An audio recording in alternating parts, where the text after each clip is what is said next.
Bienvenidos una vez más a todos los que nos acompañan y gracias por estar acá. Esta semana pasada cumplí años y no lo digo para que me feliciten, aunque todavía están a tiempo de regalarme un dulcito o un chocolate, algo así que no le hace mal a nadie. No lo digo para hacerlo sentir culpable, sino porque cumplí 47. Y ya estoy viejito. Pero tuve la oportunidad hace años de agradecer a mi mamá cada nalgada, cada correazo, cada vez que me pegó. Ella siempre estaba en lo correcto. Y a mí no me gustaba mucho que me pegaran. Y porque a nadie le gusta, ¿no? Pero ya después de grande que no hay tanta necesidad de que me pegue, con hablar ahora ya entiendo. Tuve la oportunidad de agradecerle cada vez que me corrigió, cada vez que me pegó, cada vez que me dio con la correa. Ella nunca me dio con ira, ni con una correa, ni del lado de la hebilla, ni con un cable, ni con un alambre.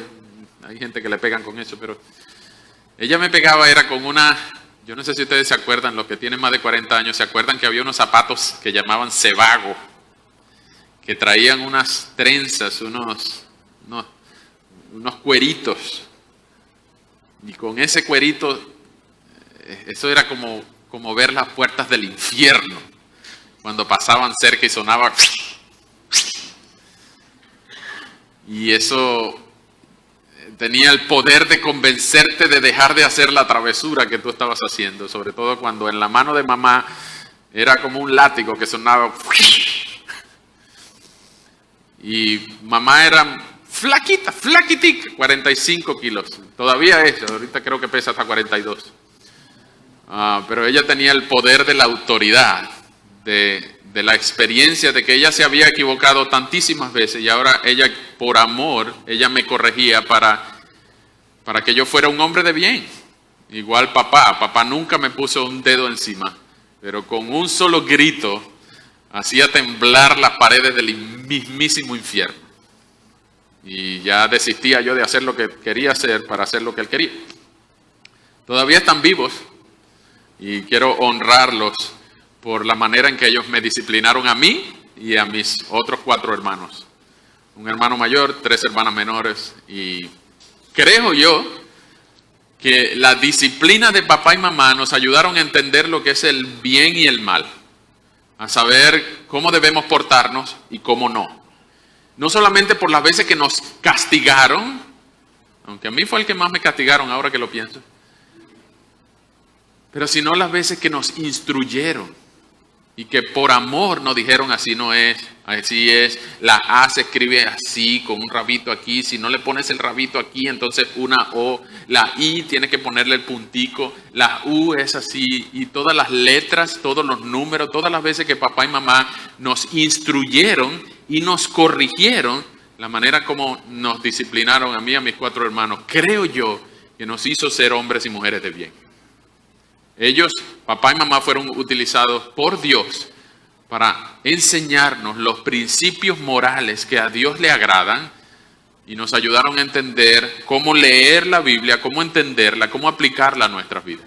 Entonces ellos nos discipularon y nos disciplinaron, nos instruyeron y nos corrigieron. Entonces hoy vamos a hablar de disciplina. Pero no en el ambiente familiar, como papá y mamá como autoridad, sino como la iglesia disciplina a sus miembros. Exactamente lo mismo. La iglesia disciplina a sus miembros de manera formativa y de manera correctiva.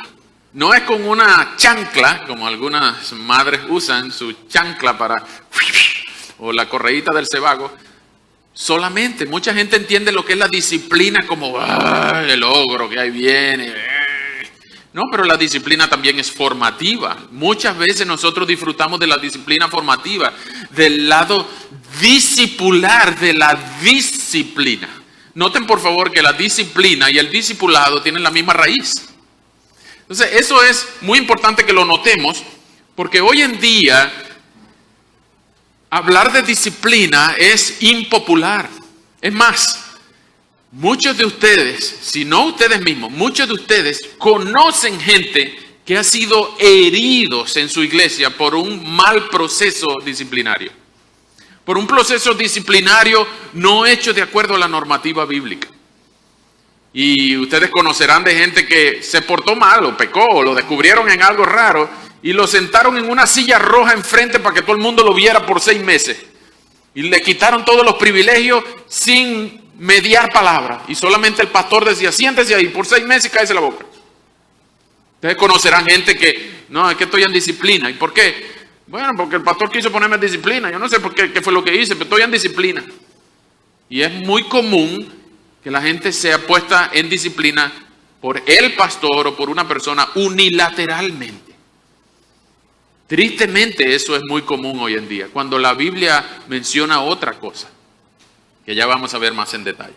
No solamente eso, sino que las razones por las que alguien es puesto en disciplina a veces no son claras, a veces no son verificables y algunas veces son motivos de opinión. Por ejemplo, la manera de vestir. Si tú te vistes con cierta ropa o con aquella ropa, entonces tú estás en disciplina porque tú te estás enseñando mucho. Eso no es una cuestión de opinión. Ninguno de nosotros es capaz de gobernarle el closet a otro. Nosotros lo que debemos enseñar es el decoro, es la prudencia. Ahora, cada quien es libre de vestirse como quiera. Eso no quiere decir que yo voy a vestirme enseñando, poniendo, diciendo y una letra aquí grandota que diga rebelde. No, cada quien se viste como es su comodidad. Aquí no exigimos un código de vestimenta. Con tal que usted traiga algo puesto, usted está bien. Pero hay iglesias que disciplinan por cosas que la Biblia no norma. Entonces es una opinión. Y no puede haber un conflicto de autoridad en materias de opinión. Porque eso sería como yo sentarme con mi mamá a decirle qué es lo que es bueno, qué es lo que a mí me parece bueno, qué es lo que a ella me parece bueno. No. Debe haber una autoridad que se respete, pero es indebatible, es irrebatible, es indudable, es inexcusable la autoridad. En el caso de nosotros, la norma es la escritura, no la opinión del pastor. Entonces, tristemente hemos visto casos en los que la disciplina bíblica no solo se ha usado, sino que se ha abusado. Es más, hablar de disciplina bíblica es tan poco popular en las iglesias de hoy que no se practica. No se practica. Ustedes pensarán que la disciplina bíblica es la teología de la chancla. Pero eso no es lo que la disciplina bíblica implica. Los reformadores y los puritanos enseñaron que la disciplina es una marca esencial de la iglesia. Por eso la hemos incluido en la serie del ABC de la iglesia. La disciplina bíblica no es solamente correctiva, sino también es formativa. En otras palabras, lo que están haciendo con los niños de ustedes, con sus niños en aquel salón que está allá, las maestras están enseñándoles disciplina bíblica a sus hijos. Están discipulándolos, pero no es correctivo. Esperemos que no le estén dando con la chancla, ni con la correa, ni con nada. Es instructivo. La disciplina bíblica no es solamente correctiva, sino también es formativa. Entonces, cada vez que usted le pone un palito a una matica que se está doblando y la matica se está doblando, entonces usted le pone un palito y la amarra, usted no solamente la está corrigiendo, sino que la está instruyendo para que crezca derechita. Como cuando usted también estaba aprendiendo a manejar la bicicleta. Ninguno de nosotros se montó en la bicicleta y aprendió a andar derechito la primera vez que le dio 2 pedales, ¿no? Necesitaba unas rueditas de entrenamiento ahí atrás, ¿te acuerdas? Cuando tú te ibas cayendo, ¡pum!, la ruedita te salvaba. Y te ibas cayendo para este lado, ¡pum!, la ruedita te salvaba. Y no terminabas, ¡pum!, de boca en el piso. Entonces, esas rueditas te servían de entrenamiento, porque esa es una disciplina formativa. Ninguna mamá o ningún papá, si su hijo se caía en la bicicleta, le iba a decir, bruto, tú no sirves para nada, aprende. aunque algunos sí lo hacían, pero eso no ayudaba en nada. Entonces la disciplina no solamente es correctiva, sino también es formativa. Y la Biblia instruye acerca de él. Hoy vamos a considerar un pasaje muy, muy importante. Y yo quiero que ustedes busquen sus Biblias en la segunda carta del apóstol Pablo a los Corintios. Segunda de Corintios, capítulo 2. Segunda de Corintios, capítulo 2. Mientras usted lo busca, déjeme darle un poco de contexto.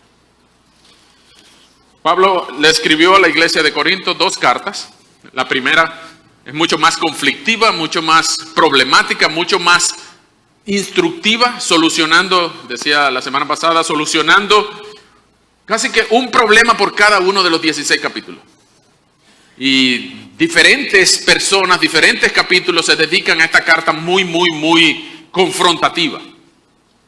Entre ellos, en el capítulo 5, Pablo manda a expulsar, así literalmente, del latín excommunicare, expulsar un hombre incestuoso, un adúltero, un inmoral sexual que estaba teniendo una aventura, un amorío con su madrastra. Imagínense lo que la ley condena en el libro del Levítico. Este hombre lo estaba practicando en la iglesia. Pero eso no es todo. Pablo no solamente manda a expulsar a este hombre en el capítulo 5, sino que Pablo regaña a la iglesia diciendo: ¿cómo es posible, iglesia, que ustedes estén envanecidos teniendo a este hombre en el liderazgo de esta iglesia? Ni aún entre los paganos se acepta esto. Y Pablo los regaña duramente y le dice palabras muy, pero muy difíciles. Le dice: entreguen a ese hombre a Satanás. Wow. Ninguna otra parte de la Biblia ustedes ven que dice: entrégaselo a Satanás. Literalmente, dejen que se pierda con la esperanza de que algún día él se arrepienta. Expúlselo. Wow. Y ahora ustedes dirán: bueno, seguramente Pablo se amaneció ese día con el pie izquierdo, seguramente estaba pasando por una semana de estresada, o no le habían pagado o algo así. No, eso es haciéndose eco de las palabras de Jesús en Mateo 18. Cuando en Mateo 18 ustedes ven del 15 al 18, ustedes ven que Jesús instruye cómo se debe exhortar a un hermano que peca. Primero anda tú solo con él y confróntalo. Si él se arrepiente, entonces has ganado a tu hermano, hasta ahí llega la cosa, no hay problema. Bueno, si no se arrepiente de su pecado, entonces lleva 2 o 3 testigos con él, de manera que lo confronten y en boca de 2 o 3 testigos conste toda verdad. Pero si se arrepiente, hasta ahí llega la cosa, no ha pasado nada. Pero si no se arrepiente, entonces dice el versículo bíblico: dilo a la iglesia. No solamente díselo, chisméaselo a los pastores, no dice eso. Dice: dilo a la iglesia. Y eso quiere decir que cuando la iglesia, la membresía de la iglesia esté congregada, los pastores, los ancianos deben liderar un proceso disciplinario que en nombre de toda la iglesia pueda exhortar a este hombre o mujer pecadora, para que él pueda arrepentirse de su pecado. Ya vamos a ver cuáles son los propósitos. Ahora, si él se arrepiente, gloria a Dios, celebramos juntos, el hombre o la mujer se arrepintió, lloramos, celebramos, restauramos.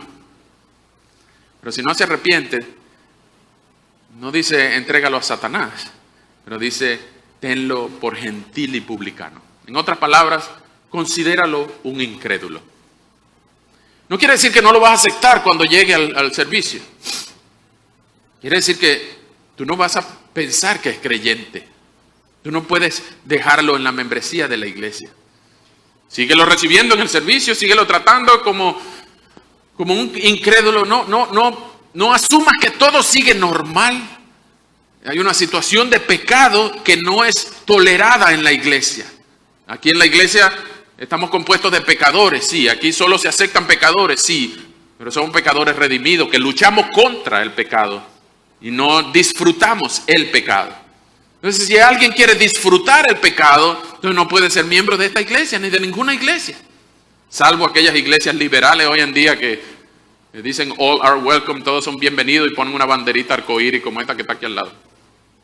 Ahí tú puedes conocer a Cristo y seguir siendo el mismo sinvergüenza que has sido toda tu vida. Ahí no te exigen arrepentimiento y más bien te aplauden el pecado. Pero en esta iglesia, que nosotros somos bíblicos, no podemos aplaudir el pecado. Más bien, como Pablo, lo vamos a leer, exhorta a la iglesia de Corinto diciendo: expulsen a ese hombre de la congregación, de la membresía, expúlsenlo. Y usa la palabra excomunicare, que es lo que la iglesia católica usa para retirar la comunión. Y no le dan la hostia a este hombre, se la quitan. No te doy la hostia, le dice el cura. Excomunión es retirar la comunión a una persona que insiste en vivir en su pecado. Entonces, a este hombre incestuoso de 1 Corintios 5, Pablo lo manda a expulsar inmediatamente. Yo y ustedes reunidos, yo en espíritu con ustedes, expulsen a ese inicuo, expulsen a ese hombre perverso entre ustedes. No puede ser parte de la congregación, mucho menos seguirse llamando hermano. Pablo bravísimo le escribe 1 Corintios 5. Ahora, tiempo después, algunos piensan que 10 años después, algunos piensan que 10 meses después, Pablo escribe la segunda carta a la iglesia de Corinto.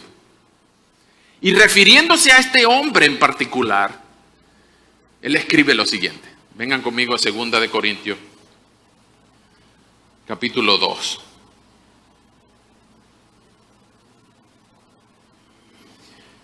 Decidí no hacerles otra visita que les causara tristeza. Porque si yo los entristezco, ¿quién podrá alegrarme sino aquel a quien yo entristecí? Por eso les escribí como lo hice, para que ustedes no me pongan triste cuando yo llegue, cuando en realidad deberían alegrarme, pues yo estaba convencido de que todos ustedes harían suya mi alegría.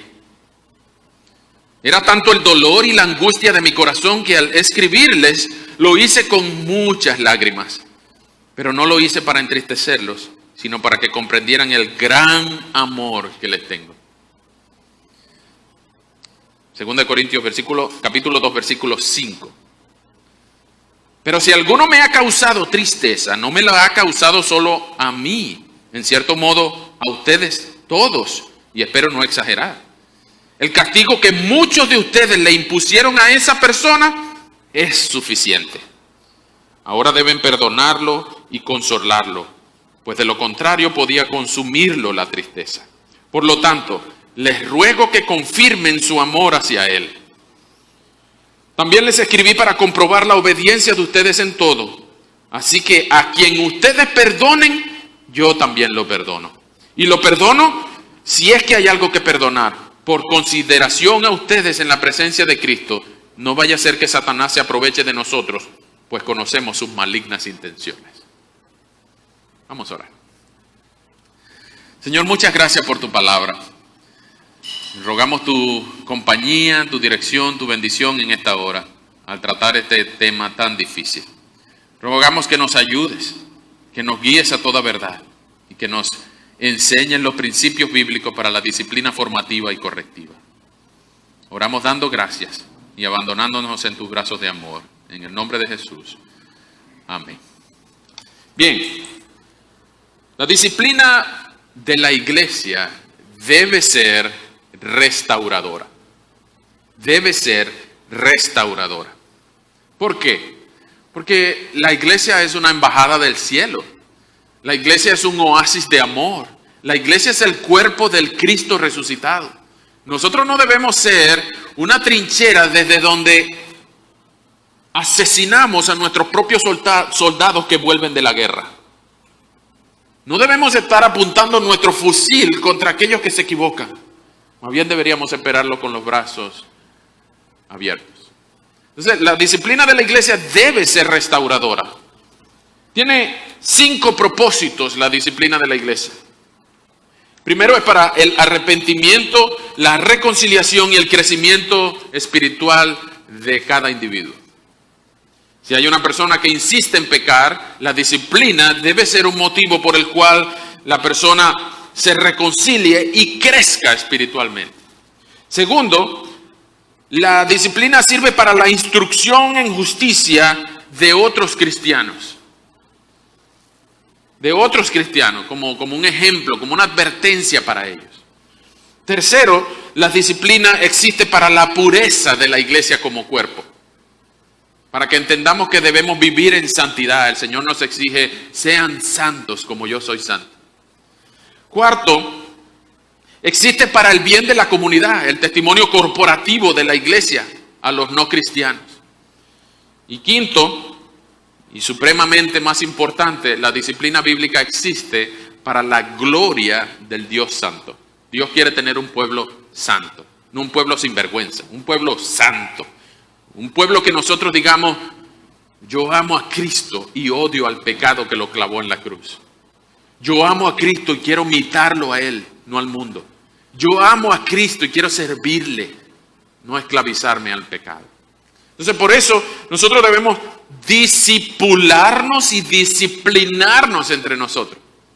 La disciplina no es solamente ejecutada por los pastores con su cetro de poder, como si fuera un papa. Mira, ¡ping! Disciplinado, ¿no? Entre nosotros también debemos hablarnos verdad, hablarnos la verdad de Cristo y no irle a chismear al pastor. Mira, fulanito de tal se metió en tremendo problema en el trabajo, se robó una plata, disciplínalo. No, si tú eres en el nombre de Cristo, tú también eres embajador de Cristo. Si tú conociste del problema de este hermano, anda y exhórtalo en amor tú mismo. No es el paso primero de los 4 pasos de Mateo 18, uno a uno, tú con él a solas. ¿Cómo que podemos saltarnos el paso 1 al paso 3? Decírselo a la iglesia y chismeárselo a los pastores. No, anda tú primero a solas con él. Luego 2 o 3 testigos, luego dilo a la iglesia y luego si no se arrepiente, tenlo como gentil y publicano.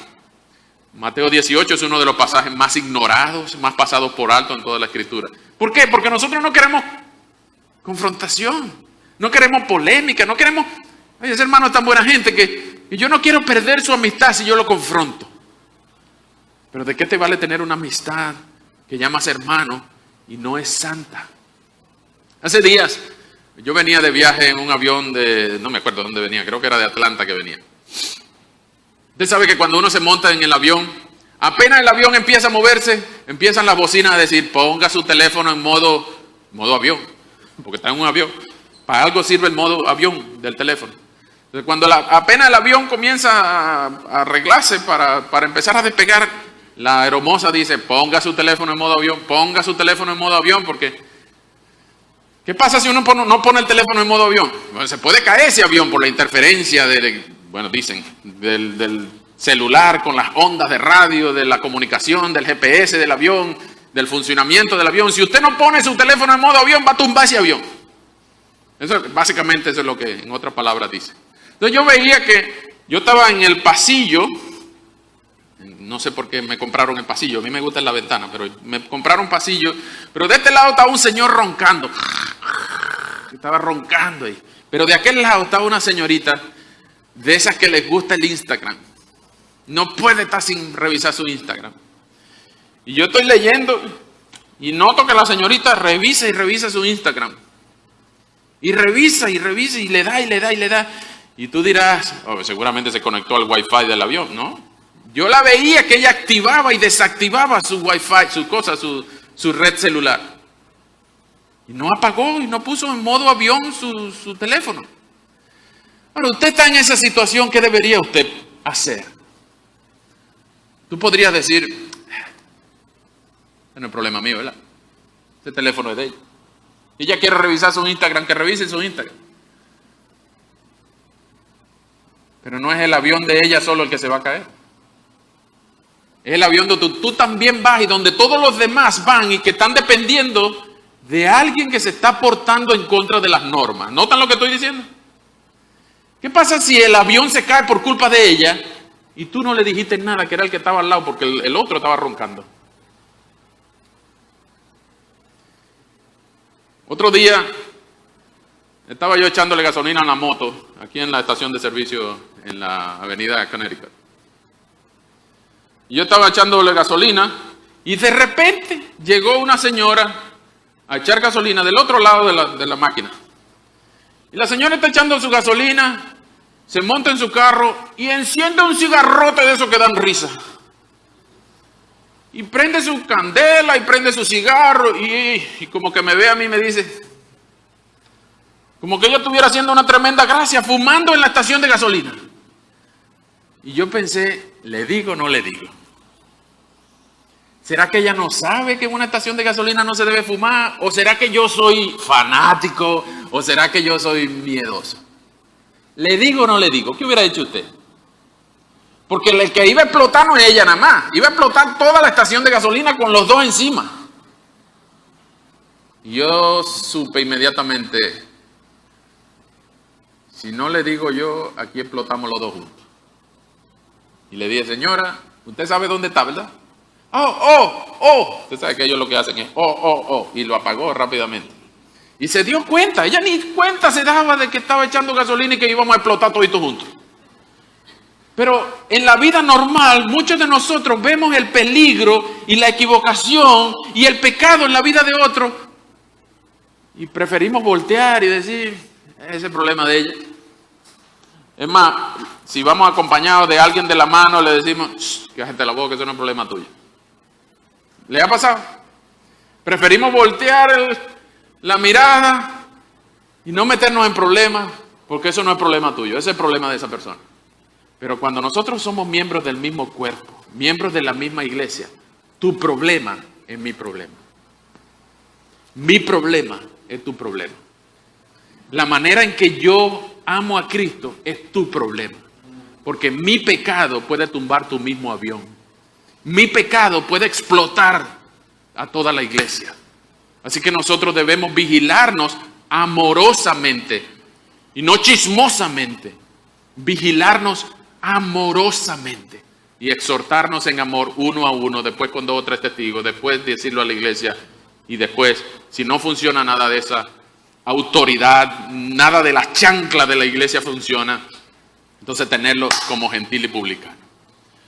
Ahora, ¿cuáles son no solamente los propósitos, sino las intenciones de la disciplina? ¿Con qué intención debe hacerse? Bueno, ya le hablé de la restauración. Pero ustedes noten, por favor, que en el capítulo 2 de 2 de Corintios, Pablo tiene 2 emociones muy contrapuestas, muy polarizadas. Pablo dice en el versículo 4, 2 Corintios 2, 4, era tanto el dolor y la angustia de mi corazón al escribirle que lo hice con muchas lágrimas.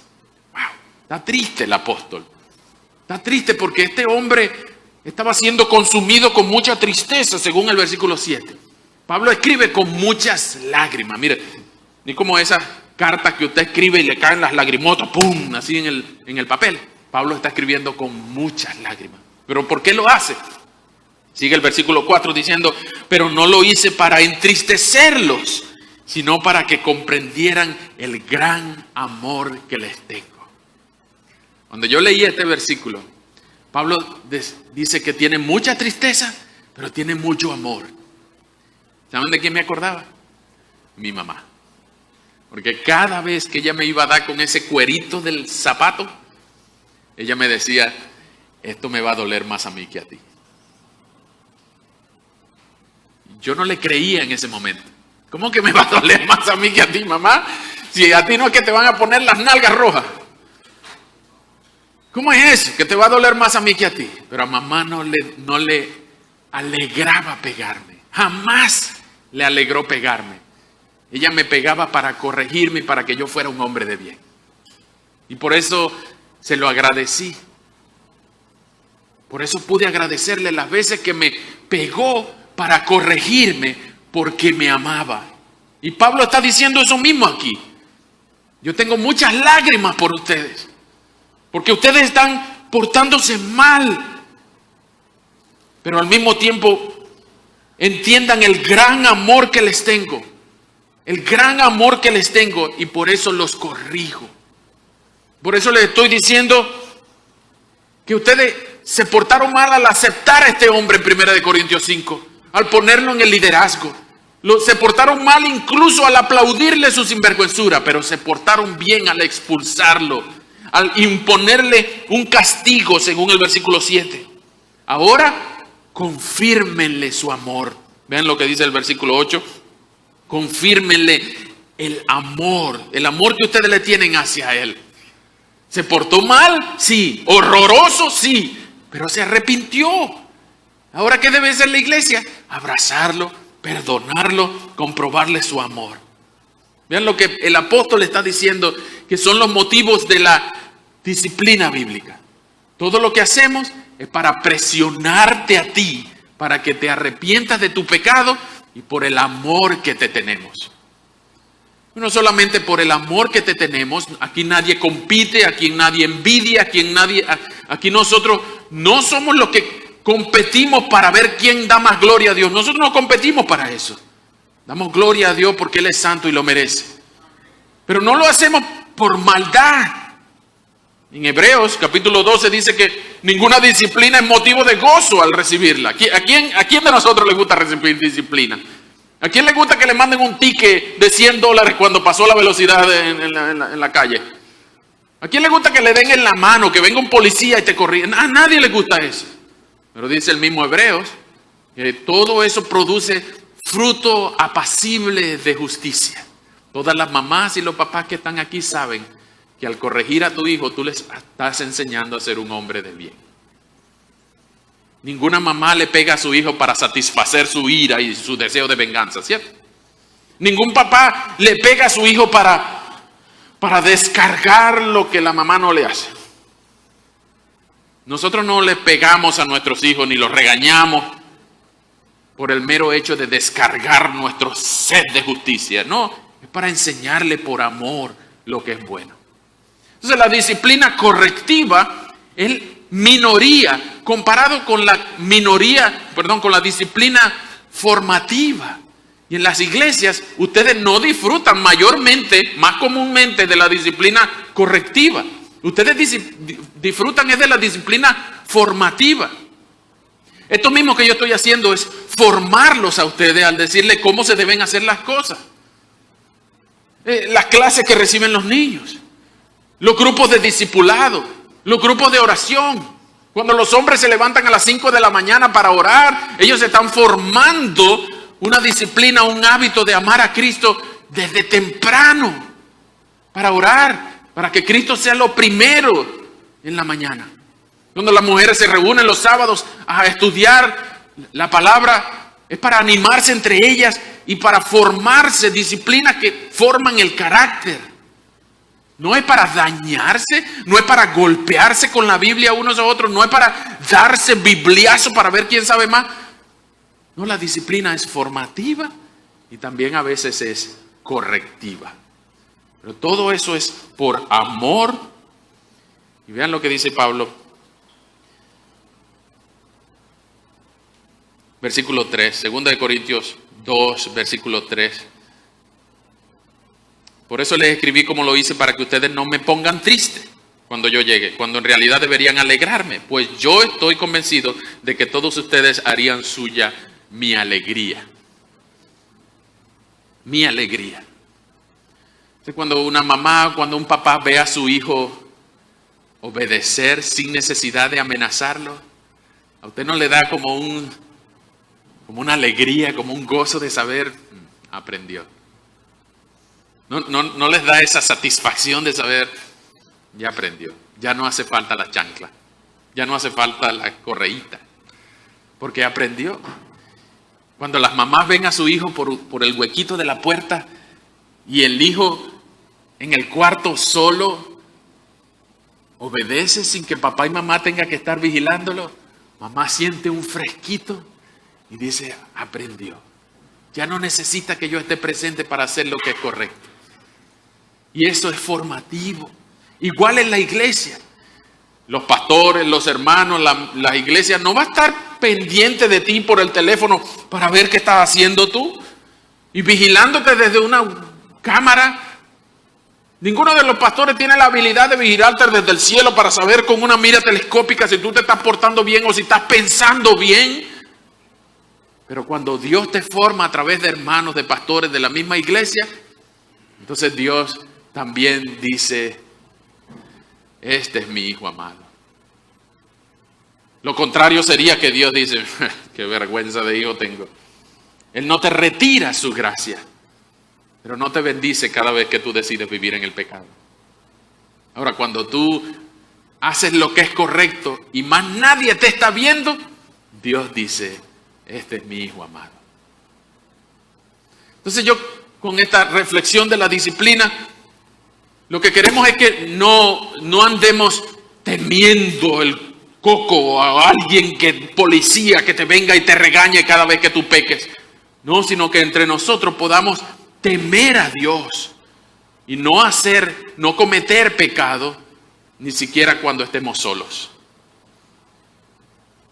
Nosotros tenemos que aprender a amar a Dios, pero también tenemos que aprender a exhortarnos entre nosotros. Hermano, no está bien lo que estás haciendo. Chismear no está bien. Murmurar, hablar del que no está bien. Robar, aunque sea algo chiquito, no está bien. Ver a las personas del sexo opuesto de esa manera, no está bien. Arrepiéntete. A Cristo no le gusta eso. No es porque a mí me parece, es porque la Biblia lo condena. Ahora, ya para terminar, hemos visto en las iglesias que ha habido episodios tristes, confusos, polémicos y hasta divisivos en las iglesias por causa de un proceso disciplinario mal ejecutado, que no fue hecho por amor, no fue hecho con el propósito de restaurar y no fue hecho de manera bíblica.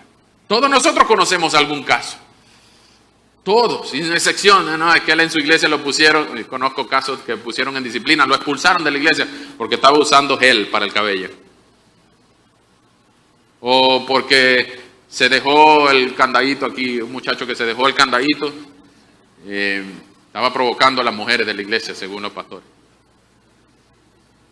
O una hermana que estaba usando tacón alto.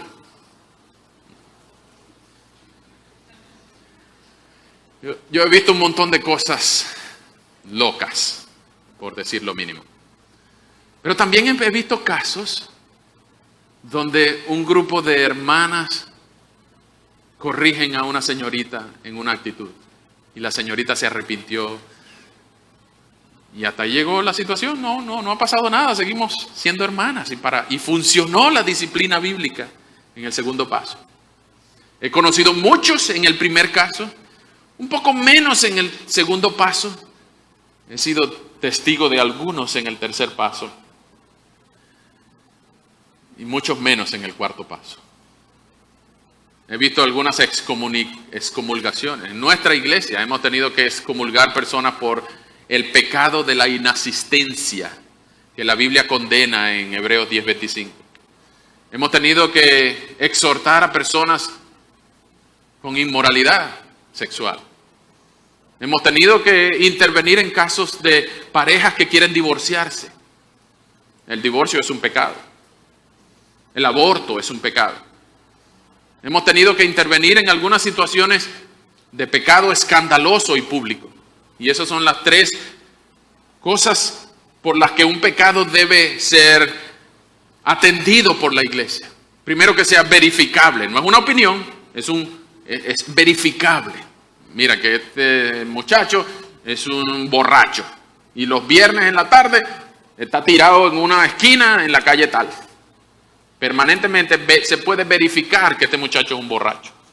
O que esta señorita, qué sé yo, anda chismeando por todos lados.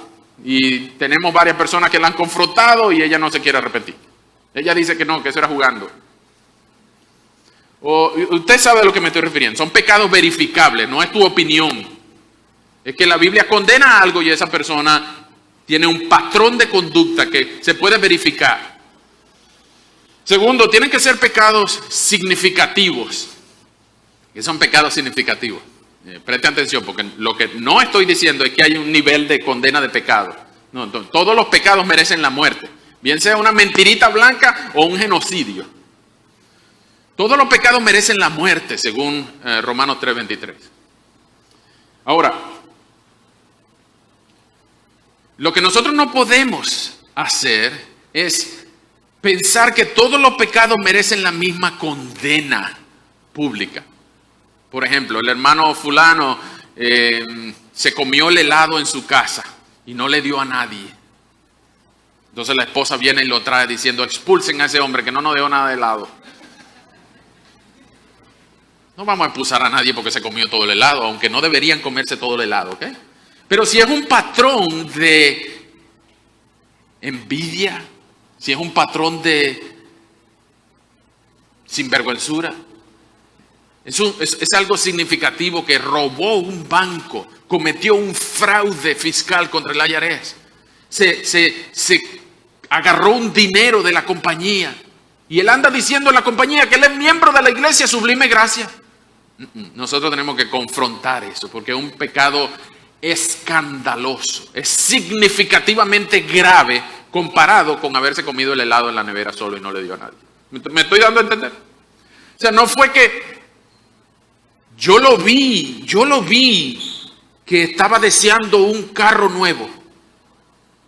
No es tu opinión. Tiene que ser verificablemente y significativamente que cometió un pecado escandaloso, verificable y escandaloso, por el cual es traído a la iglesia. Lo tercero es que debe ser no solamente un pecado verificable y significativo, escandaloso, sino que también debe ser un pecado impenitente. ¿Qué es impenitente? Que no se ha arrepentido. Es decir, si una persona comete un pecado verificable y escandaloso, pero se arrepiente, entonces vamos bien. Porque eso es lo que queremos ver, patrones de mejora, patrones de conducta. Que la persona está haciendo lo que Pablo decía. Bueno, esa persona ahora está entristecido por lo que cometió. Ahora debemos confirmarle el amor de Cristo para que no sea consumido por la tristeza. Si se arrepintió, gloria a Dios, celebremos, abracemos, oremos, restauremos. Pero si es un pecado verificable, escandaloso, y él no se quiere arrepentir, pues aquí estamos hablando entonces de una persona que probablemente no sea cristiana. Y debemos exhortarlo duramente con la chancla de la iglesia para que él tema vivir en pecado porque el destino eterno de su alma está en peligro. ¿Notan lo que estoy tratando de decir? La disciplina no existe para castigar a los creyentes, sino para hacer temer a los incrédulos que su patrón de conducta los está llevando derechito al infierno. Y por eso Pablo exhorta a la iglesia diciendo, ese hombre incestuoso se arrepintió, consuélenlo, confírmenlo, restáurenlo. Porque eso es lo que queremos ver, ¿cierto? Que una persona lucha contra el pecado que clavó a Cristo en la cruz. Y si Cristo pagó por tu pecado, entonces tú no puedes vivir en él. Si tú eres creyente, tú luchas contra el pecado que clavó a Cristo en la cruz. Entonces nosotros lo que queremos ver es una persona que lucha contra el pecado. No una persona perfecta. ¿Saben por qué? Porque ninguno de nosotros lo es. Todos nosotros tenemos pecados evidentes u ocultos que no estamos dispuestos a confesar. Pero si ese pecado es evidente, es escandaloso y es impenitente, entonces todos nosotros en el amor que decimos tenerte, te lo vamos a hacer ver para que tú te arrepientas y tu alma no corra peligro de muerte eterna, sino que tú vengas a Cristo en arrepentimiento y fe. Entonces, si tú eres de esas personas que está viviendo en pecado, pues tú debes saber, y esto lo hago con la correíta o con la chancla, como tú quieras. Si tú vives en tu pecado, tú debes saber que tú vas rumbo al infierno. Que tú no tienes salvación porque tú disfrutas más el pecado que la vida eterna. ¿Para qué tú quieres ir al cielo para tener comunión con el que te ofreció pecado, con el que te ofreció salvación y tú preferiste tu pecado? ¿Para qué tú quieres ir al cielo? ¿Para evitar el infierno? No funciona así. No funciona así. Jesús murió en la cruz del Calvario para habilitarnos, para darnos ahora el poder de luchar contra el pecado que antes disfrutábamos. Jesús murió para salvarnos, no para rogarnos a aceptarlo. Jesús murió para salvarnos y para darnos salvación. Jesús nos dio la capacidad ahora de identificar el pecado con el Espíritu de Dios que habita en nuestro corazón. Y si el Espíritu de Dios habita en tu vida, ahora tú sabes que esa tentación es pecado antes de que lo cometas. Pero si tú más bien te quieres esconder, dices, bueno, ojalá nadie me vea. Ojalá nadie sepa esto. Ojalá nadie se entere. Voy a borrar esta conversación, voy a borrar este historial, voy a borrar este mensajito para que nadie se entere. Si tú eres de esa persona, tú estás encubriendo tu pecado. Y tu alma está corriendo peligro de muerte eterna. Tú necesitas a alguien que te regañe. Tú necesitas a alguien que te dé con una correa. Tú necesitas a alguien que te hable duro. Porque es mejor las palabras hirientes de un amigo que arder por toda la eternidad en las llamas del infierno. Y eso es lo que hace la iglesia cuando disciplina bíblicamente. Te dice, te exhorta, te regaña, te instruye, te ama. Al decirte, arrepiéntete. Te conviene dejar tu pecado atrás. La dignidad de Cristo es mucho más valiosa, es mucho más gustosa, es mucho más alegre poder servirle a Cristo y podemos disfrutar de la vida sin necesidad de cometer pecados o inmoralidades. Pero eso es lo que hace la iglesia, preservar la sal, preservar la luz de Cristo. Ahora, si tú ves que alguien te está diciendo, ten cuidado, arrepiéntete, deja el pecado atrás, no sucumbas ante la tentación, déjate de eso. Ese tipo de exhortación amorosa que funciona como una correa hipotética para que tú puedas preferir a Cristo. Hazle caso, no endurezca tu corazón, ven a Cristo en arrepentimiento y fe. Y Él dice que ninguno de los que viene a Él lo echa fuera, porque Él es poderoso para salvar y amoroso para salvar. Y Él ninguno los rechaza. Todos los que vienen a Cristo en arrepentimiento y fe, Él los salva. Y el último motivo por el cual la iglesia debe restaurar al pecador arrepentido es para la gloria de Dios. Es para la gloria de Dios. La disciplina existe para la gloria de Dios. El Señor dijo, sed santo porque yo soy santo. Él quiere un pueblo santo. Él sabe cuáles son los suyos. Y la gloria de Dios es el principal motivo por el cual nosotros nos exhortamos, nos discipulamos y nos disciplinamos. Él sabe quién es quién. Él sabe todos tus pecados. Él tiene una impresora en el cielo que cada vez que tú cometes una palabra, un pensamiento o un sentimiento malo, allá en el cielo suena de esa impresora que imprimen el pecado, el día, la hora, el segundo y quienes estaban alrededor tuyo.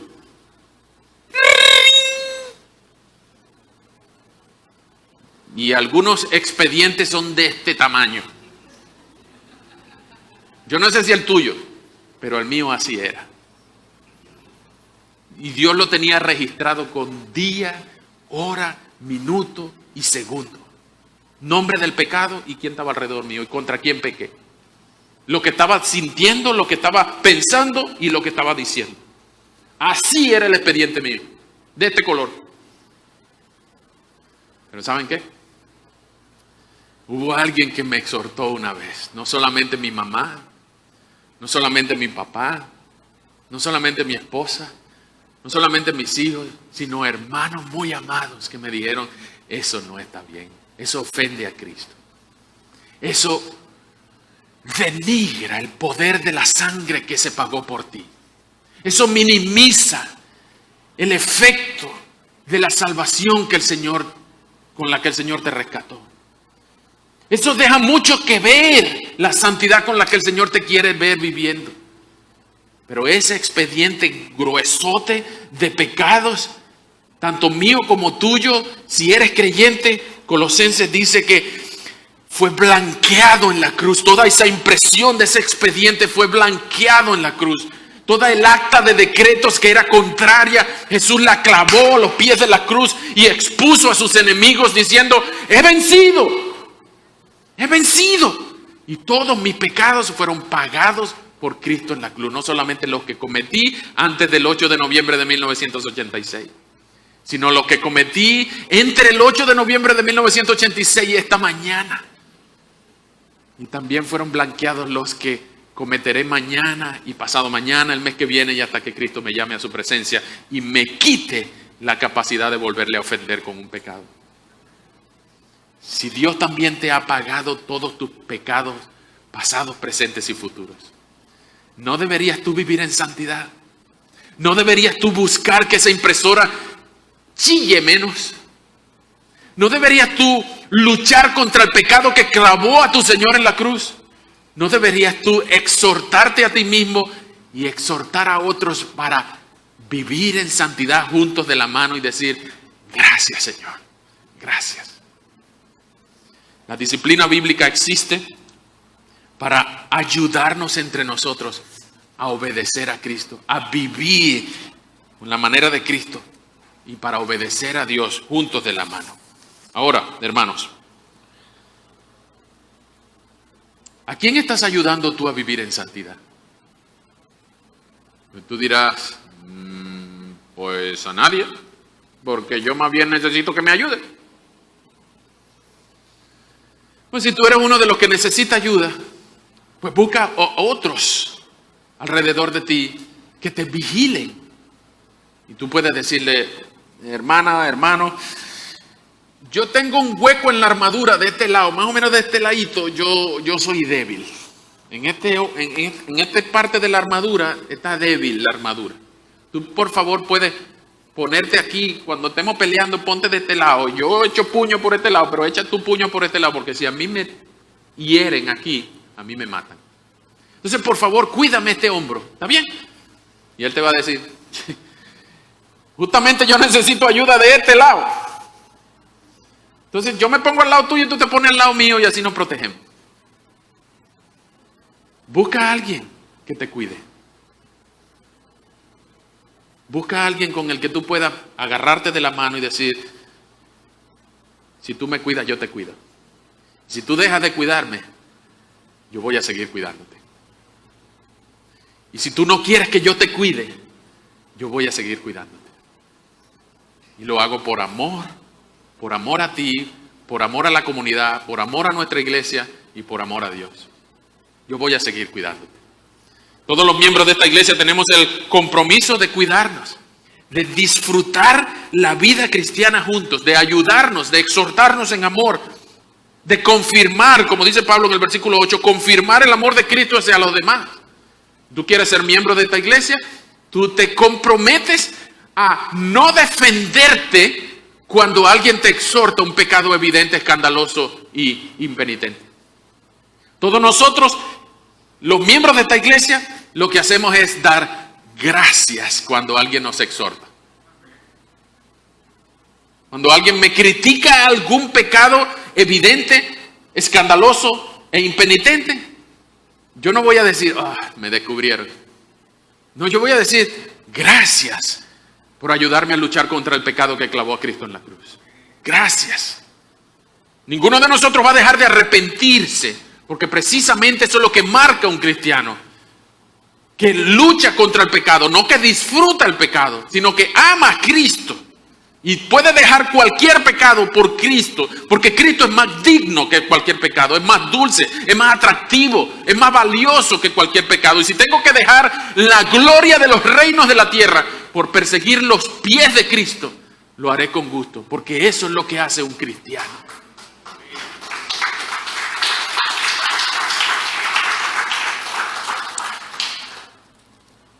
Quiero dejarlos con las frases famosas de John Hagg, un teólogo famoso. John Hagg estableció una frase muy famosa y muy recordada cuando los teólogos hablan de disciplina. Él dice que cuando la disciplina se deja de practicar en la iglesia, cuando la disciplina se va de la iglesia, pues Cristo se va con ella. Cristo se va con ella. Todas las iglesias sanas practican la membresía y la disciplina. Pero no podemos disciplinar a alguien que no es miembro. Y no podremos hacer miembro, comprometer a alguien que no está dispuesto a que lo discipulemos y lo disciplinemos. Son dos lados de la misma moneda. En la disciplina, nosotros afirmamos la confesión de fe de alguien. Sí, es verdad, es creyente, cree en el mismo Dios que nosotros, predica el mismo evangelio, vive las mismas normas de fe y conducta. Es el lado de la moneda de la membresía. Pero el lado de la disciplina es que está dispuesto a ser confrontado. Está dispuesto a que te ayuden a ser cristiano, incluso a ser expulsado. Y no solamente confirmar su profesión de fe, sino retirar nuestra afirmación de su profesión de fe cuando ya no es más creíble. Entonces la membresía y la disciplina son dos caras de la misma moneda. Por eso John Hagg decía, cuando la disciplina abandona una iglesia, Cristo se va con ella. Entonces si tú estás en un pecado impenitente, escandaloso y evidente, abandónalo. Cristo es más digno. Deja esa tentación atrás. Ven a Cristo en arrepentimiento y fe. Él es digno de todo tu arrepentimiento, todo tu sacrificio. Él es mucho mejor que cualquier pecado. Cuando veas a Cristo en todo su esplendor, tú vas a decir, valió la pena abandonar cualquier cosa por Él. Pero si tú eres de esos que estás junto con todos los miembros de esta iglesia luchando contra el pecado, contra deseos impuros, contra necesidades que te tientan a agarrar de lo que no es tuyo, contra miradas malsanas, a tocar lo que no debes, contra inmoralidades, con chisme, lujuria o cualquier otra de las obras de la carne. Si tú eres de esos, hay esperanza en Cristo. Hay esperanza en Cristo. Ningún pecado es mayor que tú. Tú tienes una naturaleza pecaminosa, pero 1 Corintios 10:13 dice que ninguno puede ser tentado con una tentación que no sea humana, sino que juntamente con la tentación vendrá la salida. Pero eso es para los que tienen el Espíritu de Dios viviendo en ti. Si tú no tienes el Espíritu de Dios, pues no tienes a nadie que te acuse. Tú vas a seguir viviendo tu vida en pecado y no vas a sentir nada de culpa. Pero cuando tú tienes el Espíritu de Dios en tu vida, tú vas a ver, otra vez metí la pata. No solamente después que hayas metido la pata, sino que el Espíritu te habilita para saber que en esa calle hay un hueco, que no debes pasar por ahí, que debes evitarlo para que no caigas en ese hueco. Entonces, hermanos, si tú tienes a alguien en tu vida que tiene una correíta, que tiene una Biblia en su mano, que tiene una palabra para exhortarte, que te ama suficientemente como para decirte apaga el teléfono, ponlo en modo avión, que tiene suficiente valor para decirte apaga el cigarro porque vamos a explotar los dos juntos. Si tiene suficiente amor para exhortarte, esa persona vale oro. Esa persona es un amigo de verdad. Esa persona te ama. Tú deberías agradecerle a Dios por poner a esa persona en tu vida. Hazle caso. Hazle caso. Si tú has sido herido en tu iglesia anterior por un pecado mal disciplinado, no es culpa de Cristo. No es culpa de las demás iglesias. No es culpa del evangelio que algunos otros no hayan ejecutado bien la disciplina bíblica en tu caso. O en algún caso que tú conozcas. Pero busca a Cristo. Nosotros estamos acá empeñados en hacer las cosas según la palabra. Y con la membresía y la disciplina bíblica, afirmar tu profesión de fe o retirarla cuando haga caso, cuando haga falta. Así que les animo a todos a pensar, ¿de verdad soy yo cristiano? Bueno, si no eres cristiano, ven a Cristo. No tardes más, que no pase hoy, que no te duermas hoy sin tú considerar dónde vas a pasar la eternidad. Pero si ya eres cristiano, disfruta de estar en una iglesia en la que nos corregimos en amor, de que nos instruimos con la palabra y nos corregimos con amor. Disfruta el hecho de que tengas a alguien al lado tuyo que esté cubriendo tu espalda y tus lados más flacos. Disfruta que tú también puedas corregir a cualquiera de nosotros, incluyéndome a mí. Si tú me ves en actitudes pecaminosas, tú no vas a decir, no, pero es que él es el pastor, él puede pecar como quiera. Al contrario, yo soy más vulnerable y agradezco que ustedes mismos me puedan corregir y decir, hermano, estás pecando. Yo te voy a decir, ¿what? Dímelo, por favor, házmelo saber. Yo no quiero ofender a Cristo, ni quiero ofenderte a ti, ni quiero ofender a la comunidad, ni quiero poner en peligro mi propia alma. Ayúdame a amar a Cristo. Exhórtame en amor y hazme ver mi pecado. Como todos los que nos amamos, nos corregimos como si fuéramos mamá con la chancla, con la correíta. Esto nos causa lágrimas, pero al final produce un fruto pasible de justicia. Vamos a orar. Señor, muchas gracias por tu palabra. Gracias por la bendición de poder amarte, de poder servirte, de poder obedecerte, de poder luchar contra el pecado que te clavó en la cruz. Pero tú venciste, Señor. Tú pagaste nuestro pecado. Y es por eso que debemos luchar contra ese pecado, contra la tentación, contra el orgullo, contra la lujuria, contra la vanidad, contra el chisme, contra la murmuración, contra todos los deseos de la carne. Señor, ayúdanos, por favor. Rodéanos con personas santas que aún con las mismas debilidades puedan exhortarnos en amor. Rodéanos con hermanos, hermanas santas que puedan confrontarnos nuestras iniquidades, nuestras transgresiones y las veces que nos vamos desviando del camino de Jesús. Ayúdanos, Señor, por todas esas veces que somos tentados con el lado débil de nuestra fe. Pero gracias, Señor. Gracias por aquellas mamás, aquellos papás, tíos, sobrinos, abuelos que nos exhortaron en amor y ahora permítenos convertirnos en uno de ellos, que podamos exhortar, restaurar, instruir en amor a aquellos que están débiles en algún área. Ayúdanos a ser una iglesia santa que refleje la gloria de tu nombre al mundo que nos rodea. Y ayúdanos a hacer todo esto, Señor, para la gloria de tu nombre y para que el nombre de Jesús sea conocido, temido, adorado entre aquellos que aún no lo es. A ti la gloria y el honor. En el nombre de Jesús, nuestro Rey. Amén.